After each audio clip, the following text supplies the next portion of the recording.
In this complete guide, you'll learn exactly how to read and interpret your campaign and automation reports inside MailerLite, so you always know how your emails are performing and where to focus your energy next. MailerLite is one of the most beginner-friendly email marketing platforms out there, and its reporting tools are genuinely powerful once you know where to look and what each number actually means. If you find this helpful, please like and subscribe, and let's get started. The first thing you'll want to do is check the report for a specific campaign you've already sent. Head to the left-hand navigation menu and click on Campaigns. You'll land on an overview page that lists all your campaigns in different tabs: drafts, scheduled, sent, and so on. Click on the Sent tab because that's where all your delivered emails live.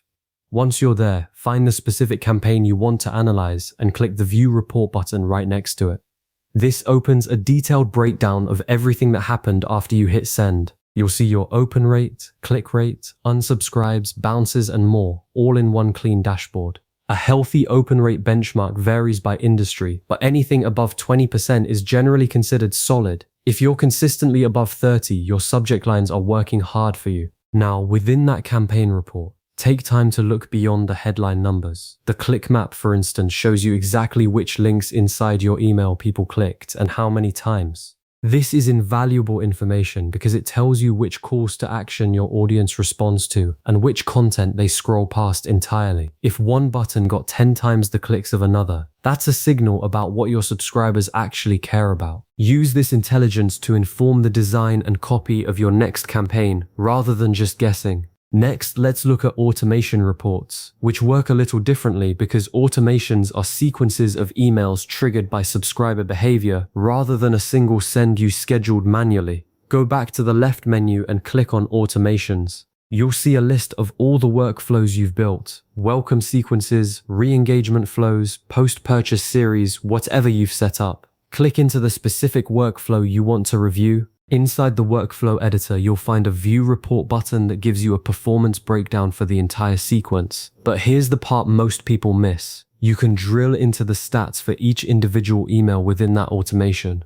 This means you can see exactly where people engage and, crucially, where they drop off. If your welcome email has a 40% open rate, but the third email in the sequence drops to 8%, that's a clear sign something needs fixing. Maybe the timing between emails is too tight, or the content shifts in a way that feels off-brand. Automation reports also show you how many subscribers are currently active in each workflow, how many have completed it, and how many exited early. Exits matter because they can represent unsubscribes or subscribers who no longer meet the trigger conditions. Keeping an eye on that number helps you spot problems early before they affect the health of your overall list. The third and perhaps most powerful view is the global dashboard, which you can access right from the main navigation. Unlike the individual campaign and automation reports, which are microscopes, the dashboard is your telescope. It gives you a bird's eye view of your entire account's performance across all activity at once. You'll see aggregate open rates, click rates, subscriber growth, and overall list health all in one place. This is the view you want to check regularly to get a sense of trends rather than individual results.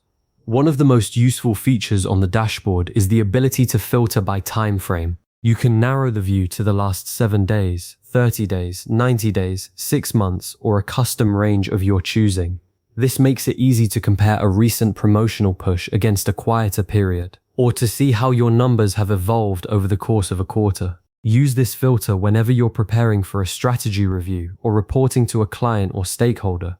It gives you the context you need to tell a meaningful story with your data, rather than just quoting isolated numbers. The compare period toggle takes this one step further. When you switch it on, MailerLite overlays the current period's performance against the equivalent previous period, so you can see at a glance whether you're growing or declining and by how much. If your subscriber count grew by 12% this month compared to last month, that's something worth noting. If your open rates dipped across the board, the comparison view helps you pinpoint exactly when that started happening, which often leads you back to a specific campaign, a change in sending frequency, or even a list cleaning you may have done. That kind of before and after clarity is what separates reactive email marketers from strategic ones. By this point, you've seen exactly how to pull a report for any individual campaign, how to dig into the performance of every step inside an automation sequence, and how to use the global dashboard to track your account's growth and benchmark one period against another.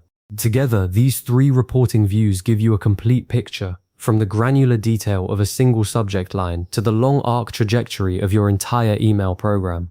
The goal isn't just to collect numbers, it's to make better decisions with them. Check your reports after every send, look for patterns across your automations, and revisit the dashboard at least once a month to stay honest about where things are headed. Save this video so you can come back to it whenever you need a refresher. And if you have any questions about interpreting a specific metric or setting up a report filter, drop it in the comments. I read every one and I'm happy to help.